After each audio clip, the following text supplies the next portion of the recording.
Uruguay நாட்டைச் சேர்ந்த சர்வதேச கராத்தே மற்றும் கோபுடோ கிராண்ட்மாஸ்டர் சோகே ஜெரார்டோ காண்டோரே சின்ன காஞ்சிபுரம் பகுதியில் இயங்கி வரும் இசிட்ரிய கராத்தே பள்ளிக்கு வருகை புரிந்தார்.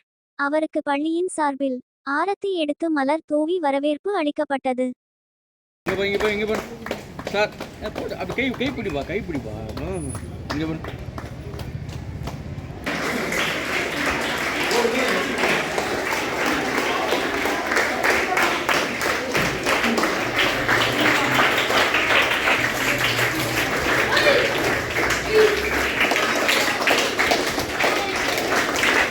கிராண்ட் மாஸ்டர் ஷிகான் ஹுசைனியின் நேரடி வாரிசான காஞ்சிபுரம் இசிட்ரிய கராத்தே பள்ளியின் நிறுவனரும் பயிற்சியாளருமான இந்தியா இஷின்ரிய கராத்தே டோ பொதுச் செயலாளர் நூர் முகம்மதுக்கு 7ஆம் டான் கருப்பு பட்டை வழங்கி ஷிகான் என்ற கௌரவ பட்டத்தையும் வழங்கி சர்வதேச அங்கீகாரத்தையும் வழங்கி கௌரவித்தார் கிராண்ட்மாஸ்டர் சோகே ஜெரார்டோ காண்டோரே.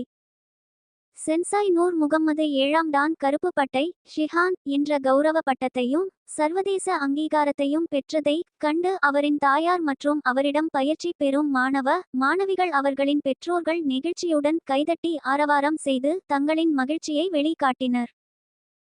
காஞ்சிபுரம் நகரத்தில் ஒருவர் இந்த சர்வதேச அங்கீகாரம் பெற்றிருப்பது இந்திய கராத்தே உலகிற்கும் பெருமை சேர்ப்பதாக கராத்தே ஆர்வலர்கள் தெரிவித்துள்ளனர். காஞ்சிபுரம் இசிட்ரிய கராத்தே பள்ளியின் நிறுவனரும் பயிற்சியாளருமான சென்சாய் நூர் முகம்மது 18 வருடங்களாக 8000 மாணவிகளுக்கு சிறந்த முறையில் பயிற்சி அளித்து பல மாஸ்டர்களை உருவாக்கியுள்ளார் என்பது குறிப்பிடத்தக்கது.